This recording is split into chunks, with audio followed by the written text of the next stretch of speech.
Hi అండి, అందరూ ఎలా ఉన్నారు? బాగున్నారా? అందరూ బాగుండాలి, అందులో నేను ఉండాలని నేను మనస్ఫూర్తిగా కోరుకుంటున్నాను. నేనైతే మల్లి చెట్టు చూపించాను కదా, మల్లి చెట్టు బాగా పూలు పూయాలంటే ఏం చేయాలని, ఇదిగో మా చెట్టు చూడండి, మల్లెపూలు ఎలా పూసిందో. బాగా లావు పూలు వస్తాయి అన్నమాట, పెద్ద పూలు అనమాట ఇవి మల్లెపూలు. ఇవి మనం మొత్తం కొమ్మలు మొత్తం ఆకులు మొత్తం ఏమీ లేకుండా కొమ్మలు మొత్తం ఇలా కత్తితో నరికేసుకోవాలన్నమాట. కత్తితో కనుక కోసేస్తే మళ్ళీ చక్కగా చిగుళ్ళు వస్తాయి అన్నమాట. మొత్తం అసలు ఏమి కంప్లీట్గా మొత్తం కోసేసేయాలన్నమాట. మల్లె చెట్టు బాగా పూలు పూయాలంటే కనుక ఇదిగో వీడియోలో చూపించిన విధంగా ఇలా మొత్తం కట్ చేసేసుకోవాలి. చెట్టు మొత్తం ఇలా కట్ చేసిన తర్వాత చక్కగా రోజు మనం నీళ్లు పోస్తే కనుక చక్కగా చిగురు వస్తుంది అనమాట. చిగురు వచ్చి ఎక్కువ పూలు పూయటానికి అవకాశం ఉంటుంది. ప్లస్ మనం సంవత్సరం మొత్తం మళ్ళీ సంవత్సరానికి కట్ చేస్తే సరిపోతుంది అనమాట. మనం సమ్మర్ మొత్తం పూలు పూస్తూనే ఉంటుంది, ఎక్కడ ఆగదనమాట. ఇంకా పూస్తూనే ఉంటుంది డైలీ. ఇంకా కొమ్మలు అయితే నరకవసరం లేదు, సంవత్సరానికి ఒక్కసారి ఇలా నరిగితే చాలు చక్కగా చిగుళ్ళు అయితే ఇలా వస్తూ ఉంటాయి అన్నమాట. ఈ విధంగా చిగుళ్ళు వస్తాయి, చిన్న చిన్నగా చక్కగా వచ్చి చక్కగా పెద్ద పెద్ద మొగ్గలతో పూలు పూస్తుందన్నమాట. మాకైతే కింద పెట్టామన్నమాట ఈ చెట్టు, నేల మీద పెడితే పైకి డాబా మీదకి పాకించాము. పూలు అయితే చక్కగా పూస్తుందండి, పెద్ద పెద్ద పూలు చక్కగా ఉంటాయి. మనకి దేవుడి పూజకైనా బాగుంటాయి, చక్కగా పూల జడకైనా కానీ ఈ పూలు అయితే చాలా బాగుంటాయి అన్నమాట. ఎందుకంటే పెద్ద పెద్ద మొగ్గలతో పూల జడ కనుక వేసుకుంటే చాలా బాగుంటుంది. ప్లస్ అందంగా కూడా ఉంటుంది పూల జడ అనేది.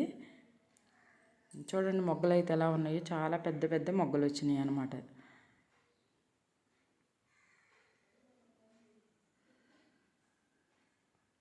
ఈ విధంగా వస్తాయి అన్నమాట మొగ్గలు అయితే, పెద్దగా ఉంటాయి, చాలా బాగుంటాయి అన్నమాట మొగ్గలు.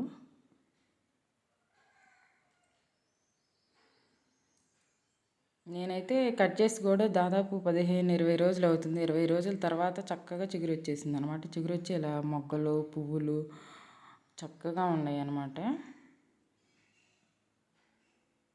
ఇంకొక చెట్టు ఉంది, అది కూడా కట్ చేసుకోవాలి. కట్ చేస్తే కానీ చక్కగా రావన్నమాట మొగ్గలు. ఆకు వస్తుంది ఫస్ట్, ఆకు తర్వాత వెంటనే మొగ్గు కూడా వస్తుంది అనమాట.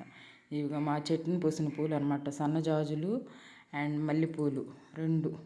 సమ్మర్లో అయితే మేము పూలు కొనే పనే లేదు అసలు. మాకు మల్లెపూలు కానీ సన్నజాజి పూలు కానీ ఎప్పుడూ ఇలా పూస్తూనే ఉంటాయి. మల్లె చెట్టు అయితే నేను సంవత్సరానికి ఒకసారి కట్ చేస్తాను కాబట్టి సమ్మర్ మొత్తం పూస్తుంది పూలు.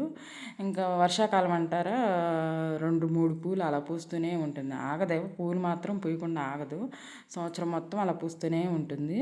సన్నజాజులు అయితే 365 రోజులు పూస్తూనే ఉంటాయి అన్నమాట, ఎక్కడ ఆగే ప్రసక్తి ఉండదు, అంత బాగా పూలు పూస్తాయి అన్నమాట. ఎప్పుడు పూలు పూస్తూనే ఉంటాయి సన్నజాజులు. మల్లెపూలు అంటే సమ్మర్లోనే బాగా పూస్తాయి, ఇవైతే ఎప్పుడు పూస్తూనే ఉంటాయి.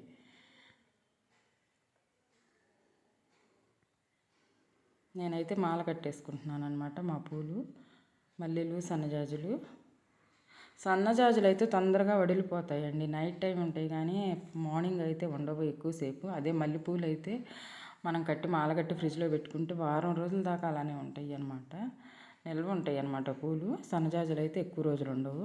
ఇదిగో మా మల్లెలు సన్నజాజులు రెండు నేను కలిపి కట్టాను, చూడండి ఎలా ఉన్నాయో. స్మెల్ కూడా బాగా వస్తుంది అనమాట. ఇవి నాటు పూలు అనమాట. Please watch, like, share and subscribe.